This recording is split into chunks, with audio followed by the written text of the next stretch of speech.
Welcome to the Waves Business Coaching Podcast, where you can learn how to grow as a leader, inspire your team, and optimize your operations in your organization. I'm your host, Jacob Carnes, and this week on the podcast, I interviewed Jennifer McKinnon, who was one of my previous bosses at Chick-fil-A. Jennifer and I talk about how to be a trusted and respected leader, and how she's had success doing that over her career at multiple stops, but currently at Chick-fil-A Inc. If you want to learn how to get the best out of your team and your organization, be sure to go to wavesbusinesscoaching.com, which is linked in the episode description. We would love to equip you with the tools and resources to optimize your business and give you peace of mind as a leader. Let's dive into my conversation with Jennifer McKinnon from Chick-fil-A. Jennifer, thank you so much for being on the Waves Business Coaching Podcast. How are you doing? I'm great. How are you this morning? Wonderful. I really appreciate you being on. So a little bit about Jennifer. Jennifer, I worked under Jennifer, wasn't directly my boss, but worked for Jennifer for about 9 months between like project work and doing work when I was at Chick-fil-A. And Jennifer this is no offense to any other bosses that I've had. Jennifer is my favorite boss that I've had for a plethora of reasons. And so I wanted to bring her on today to talk about what being a good boss looks like and how you can be a better boss in your business. So Jennifer, I'd love if you to share a little bit about like your story, who you are, how you got here, your current role, all the good stuff. Absolutely. Well, thank you for having me and just that compliment. Just to be fair, you were a dream to have on the team. And so just super excited to see what you've done and to be with you this morning. But a little bit about me. So I actually started my life in an orphanage until I was 11 months old.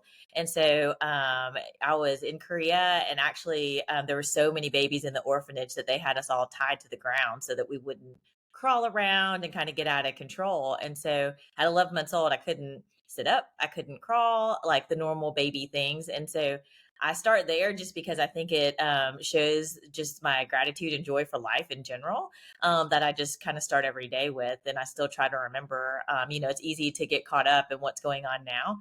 But I'm still like, hey, I got real lucky in life. And so, I think if everybody starts their day off with a little bit of gratitude, it can't hurt. I was also the first in my family to graduate from college. And so that was a big deal. I recently even completed my MBA at the end of 2020, the end of March of 2020. So the beginning of COVID. I was teaching my little girl kindergarten, finishing up my MBA, working a full-time role at Chick-fil-A. So it was crazy times. But I've been with Chick-fil-A for 12 years now. And again, just grateful to be at this company as well. In previous roles, I didn't know there could be a role that you would have that you'd feel so much purpose in. And so I just thought a job was a job and you work for vacation, but I truly, truly enjoy what I do. What do you do now for Chick-fil-A? So I'm currently an operations lead, which means that I get to be the liaison between our owner operator franchisees back to the support center. So part of my favorite part of my job, not just getting to know owner operators, but I get to taste the food too. So I get to go into restaurants, eat food, talk about it. And then, like I said, also I just am the liaison. I help bring tools, solutions. We call it the 3 Rs. We restaurant specialist, resource manager, and then relationships. And so those are the 3 Rs of my work. Now, what did you do? What was your previous role? The one where we got to meet and where I got to do some work for you. Absolutely. So prior to this role, I I started my career in operator selection for 7 years, selecting those franchisees. And then for the next 4 years, I got to lead an amazing team. It was truly 4 magic years, a team called the Field Selection Team. And so we have different development programs. Jacob, you are part of one of those development programs that we have at the support center. And so that team got to go out and spread the word about the programs. I mean, up even to Canada, down to Puerto Rico, all across the United States. And then we also did the selection work. So we interviewed and selected for the programs, but just an amazing, amazing team. You had how many people on the field selection team? So we had 6 full-time headcount, but then we normally had about 4 or 5 people doing a rotation, whether it be interns, contractors, or people from the development programs. I think on average, it was about 4 people doing a rotation at any given time. So that's about a team of 10 on average. Did I do the math right there? 10 on average. And I mean, again, I mentioned it already, but you were the best boss I've ever had. You challenged me, you cared for me, you helped me be better at my job. When you think about leading a team of people, what do you see as your main focus when you're leading a team of people? Yeah, I think my main focus was to show the team that I cared for them and first cared for them personally, but then also professionally. And so, knowing what's going on in people's lives is probably one of the biggest things on their mind, right? I mean, it's usually when you ask people what they're thinking about, sometimes it's the work, but a lot of times it's something outside of the work. Right. And so, I learned that pretty early in my career, and I've learned a lot about how I want to be led by people that have led me well and then people that have not led me well. And so just making sure that you learn from your experiences and lead people the way you want to be led. I've always enjoyed it when people I felt like just cared about me, knew what was going on with my family, and supported that first and foremost. You mentioned like learning from other people who've led you well.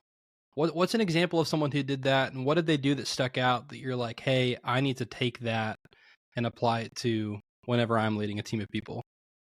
Yeah, that's great. I worked for Terry Wiggum in operator selection, and I always say working for Terry was like working in like a big hug. I just always felt supported. I felt like she was always championing me to others. I felt like she knew what was going on. She was my mentor for my first year, even after I left her team. I asked her to continue to mentor me, and I just really enjoyed doing life with her. I enjoyed learning. She's a mother that has grandchildren now, and so I was learning in life from her just about what it's like to be a great wife and mother. And I hope to even do some of the things that she does as a grandmother one day. So, again, I think it helps if you can admire them, not only in work and how they lead people, but also just in life and know that they're just like this good, solid person outside of the work.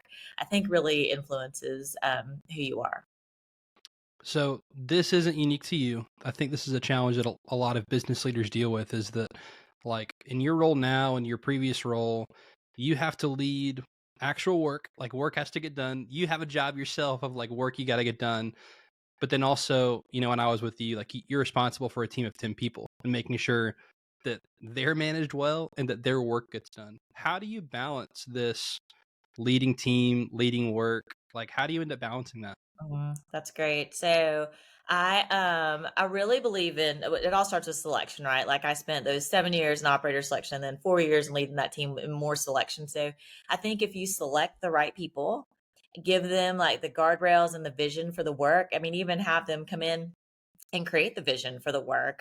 We would have a planning day at the end of every year. You get so much buy in. And then if you've selected the right people, I could pretty much just let everybody go do their thing. Of course, we had regular check ins and I wanted to know what was going on.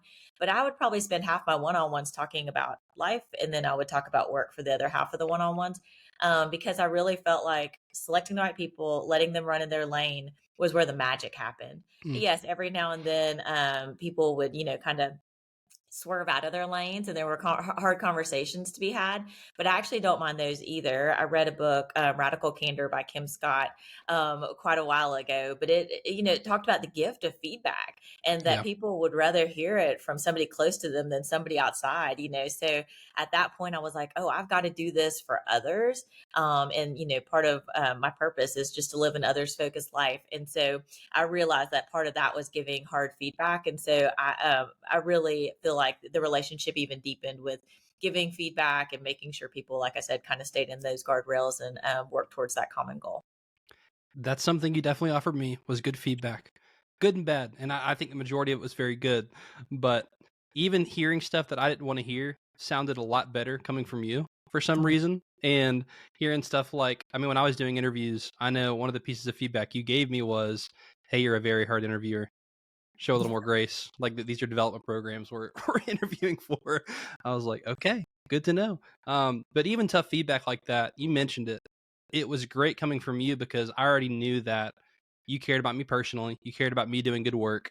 You wanted to see me grow. You have a job to do. Why do you think it's so important to offer clarity and accountability to your team? Like, especially that I say negative side, the hey, this work isn't up to par. Why is that so important as a boss? Yeah, I may have done this with you. I think I probably did, but I also would survey people when they join the team that were close and just find out kind of what your brand is. And Mm. so I would do that even, we do that a lot with our year end milestones, and then nobody ever does anything with it. But if people are willing to tell you they think, how they think you show up, and it's not consistent with how you want to show up, then I think we need to, work on that. I actually had two people on the team one year that said they wanted to be known for better business acumen. And so I felt like it was my role as the leader to one, make sure that I'm giving them opportunities to show off their business acumen, that I'm also challenging them to show up well during that. But yeah, I mean, I feel like giving the opportunities, making sure they're doing it, holding people accountable. But I really want to help people grow where they want to grow. It's not where I want you to grow as much as it is where you want to grow and how you show up. Yes, of course, the work's got to get done and it's got to get done with excellence, but I think also knowing what people want to be known for right at the beginning is really helpful to give feedback in that lane. You mentioned a really good point. I want to kind of dive into this. Where do they want to grow? Where does your team want to grow? Versus kind of where you need them to be good. So like they have a role to do, right? So they might want to be good at business acumen, but hey, right now your job is doing interviews. How do you balance the two? How do you challenge someone and help them grow in an area where they want to be good, and also make sure that they're getting the necessary job done? Yeah, that's a great question because I will say, like, interviewing's not for everybody. Like, it is a lot of you're on when you're interviewing and you're in front of a camera or you're in front of a person, but there's a lot of hours spent preparing, wrapping up. Like, it's almost like the people that thrive kind of teeter that introvert extrovert line. And so, finding again the right person that can do the work well and has passion for the work. But then I mean, Chick-fil-A is a pretty great company. I think everybody in their role is trying to grow towards that next role and trying to figure out how to make themselves better. And so I think I promoted maybe like 14 people off the team. Like, it was a lot over the 4 years. And so I was always trying to help grow them towards that next role or towards what they wanted to do. My thing is, I don't think anybody ever wants to just sit in a role stagnant. And I don't think they'd succeed at interviewing if they did. And so just trying to make sure we're growing their interviewing skills. Yes, absolutely. But also growing skills for what they might need for what's next is, I think, really key to a happy team. What do you think is, if you had to pick out one quality that you think is most important in someone who's leading a team? Be I love the word boss. You mentioned radical candor. That's why I always use boss, is because of that Yeah. book. I think it's a great term. Um, what quality do you think is most important in leading a team of people? Yeah, I think making sure one of my strengths finders is individualization. And so making sure that you look at every person on the team and you're leading them where they want to be, whether, again, that's brand, whether that's even like you think about the love languages book, and like not everybody even wants to be appreciated the same way. Not everybody's growing towards the same thing. So I would use, there's a old method called the pie method to develop people. And so it's 33% performance, 33% image, and then 33% exposure. And so I'd walk through people and I would do the performance. Yes, we'll talk about work. Image, again, is that brand and that 360 feedback. And then Yeah. exposure, I wanted everyone on the team to have mentors and then also to just meet people across the business because Chick-fil-A is a very relational company. But I think it's just finding out individual ways to lead every individual person on the team. And I think when you do that, you the work itself, just even if it's that one third, ends up being a lot better because they know that you're pouring into them personally for their image, like their exposure. I can speak from my personal experience being led by you, where our first meeting we had, you said, "Hey, what do you want to get out of this rotation?" And like, "Hey, who do you want to meet? Who do you want to go be in front of? Who can I help you connect with to help you on your journey?" And I was like, okay, but I also have a job to do. Can we, like, how do I interview? But it meant a lot to me. And I then wanted to give my all to the rotation I did and to the work because I knew that, hey, Jennifer cares about me enough to help me get to my next step. And she cares about helping me get to my next goals. So I think that's a cool, like, yes, I say secret weapon as a leader is if you are leading the individual and not just leading everyone the same, you're going to get so much more out of them, even if their end goal is not being on your team. Because, Yeah. like you mentioned, I think so few people want to stay in that same role forever. And so, how do you get the most out of someone when they work for you? Help them get to their next step. They're going to give a lot more while they're there with you. I think something a lot of leaders struggle with, if they're not an Enneagram 8 like me, is focusing on getting their team to like them Mhm. more than their team respecting them. And I think this plays into radical candor, what you talked about. How do you balance the two? Because I don't think that you lean one side or the other. I don't think that it was, well, I don't like Jennifer, but I sure do respect her. I respect you a ton and I like you a ton. And so, but again, I think a lot of people struggle with wanting to be liked and then they miss out on this respect. So, how do you get a balance between the two?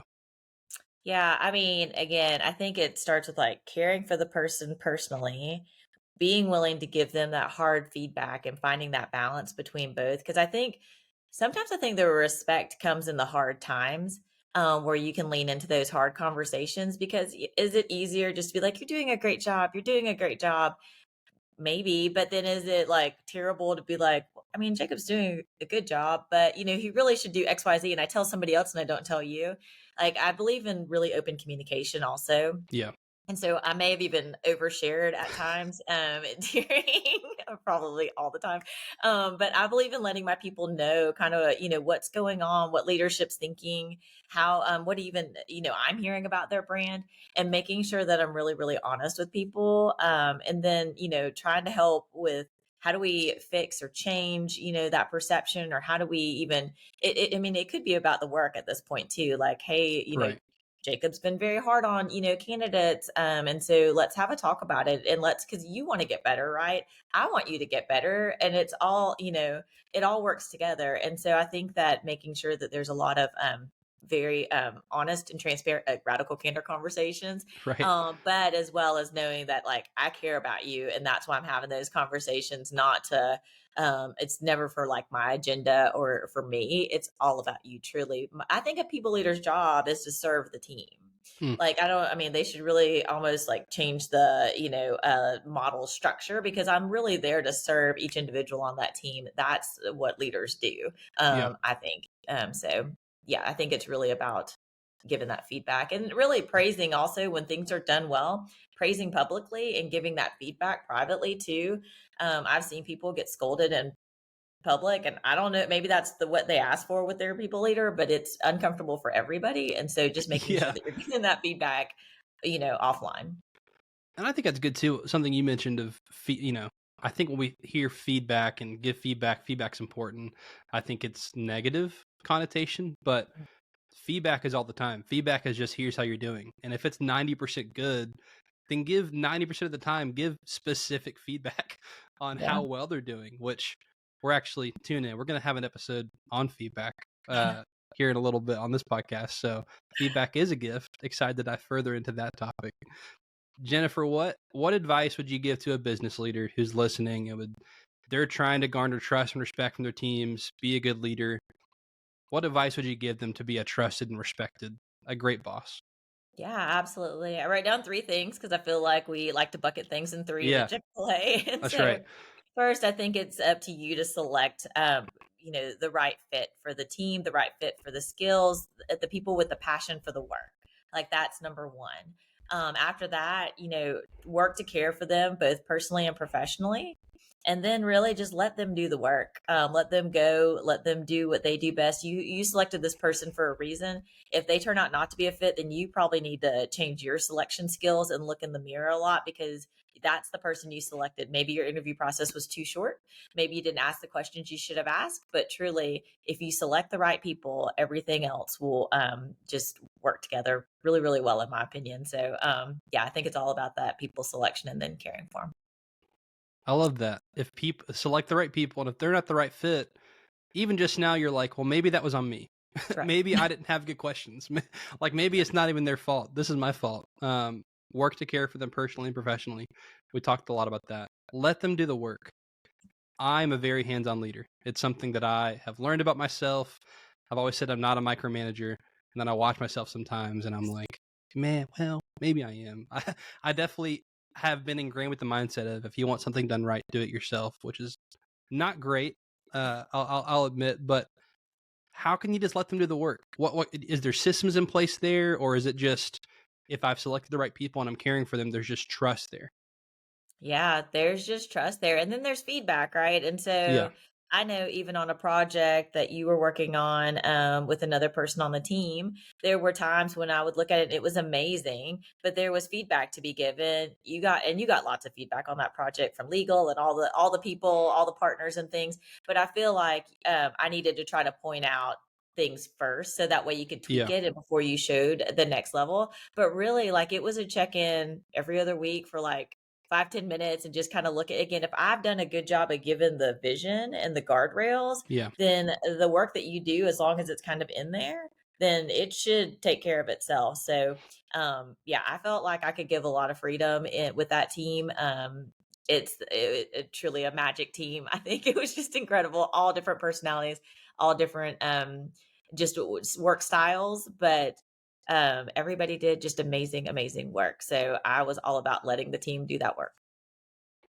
So how do you garner trust and respect? Jennifer says, so like the right people, have the right people in the right seat, care for them personally and professionally, let them do the work. Hands off, in a sense. It's I think it's like a kid riding the bike for the first time. It's like, hey, I'm right here, but you're pedaling, you're steering. It's on you. I'm here if you need me.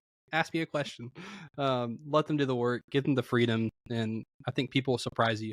They've Yeah. surprised me when I've taken my hands off. That's for sure. So- Yeah, and to be fair, there are some people that'll call you every day when they're doing a big right. project and they're worried. And so be there also, be Yep. available for the team. Like some people required the every other week check-in, but some people were like, "Oh, can I run this by you?" Absolutely. Call me, anytime, run things by me. So not everybody goes 2 weeks and checks in. So, but just be there for the team. And that goes back to leading individually. Like you might be leading a team, but you're leading a team of individuals. And how you lead each person is going to be different. And that's the job of a leader, is to lead each person how they need to be led. And I think the best leaders get the best out of their people because they lead individuals. They don't try to blanket lead 10 people the same way, which you did extremely well. And I'm super grateful for. Thank Jennifer, you again. You're a dream to have on the team. So I just appreciate you. absolutely. Jennifer, thank you so much for being on the podcast, and have a great week. Thank you, Jacob. You too. A huge thank you to Jennifer for talking to me about how to lead people well. Find the right people, care for them, give them good feedback, and let them do the work. Thank you so much for watching and listening to the Waves Business Coaching Podcast. For more free tools and resources on how you can grow your organization, be sure to subscribe to the podcast on YouTube, Apple Podcasts, Spotify, or wherever you get your podcasts. Organizations struggle to grow because they don't know how to bring the best out of their people. At Waves Business Coaching, we help you inspire your team and optimize your operations so that your organization can truly thrive. If you're a business leader who wants to bring the best out of their team, be sure to visit our website at wavesbusinesscoaching.com, which is linked in the episode description. If you want a free plan to help you optimize your business, take my business report, which is also linked in the episode description. In this free assessment, you'll get a diagnosis and plan that optimizes your business, and it's custom. This report from Business Made Simple will do in 10 minutes what many business consultants take weeks or months to do. Click the link in the episode description to take my business report. Thank you so much for joining me on this episode of the Waves Business Coaching Podcast. Take care.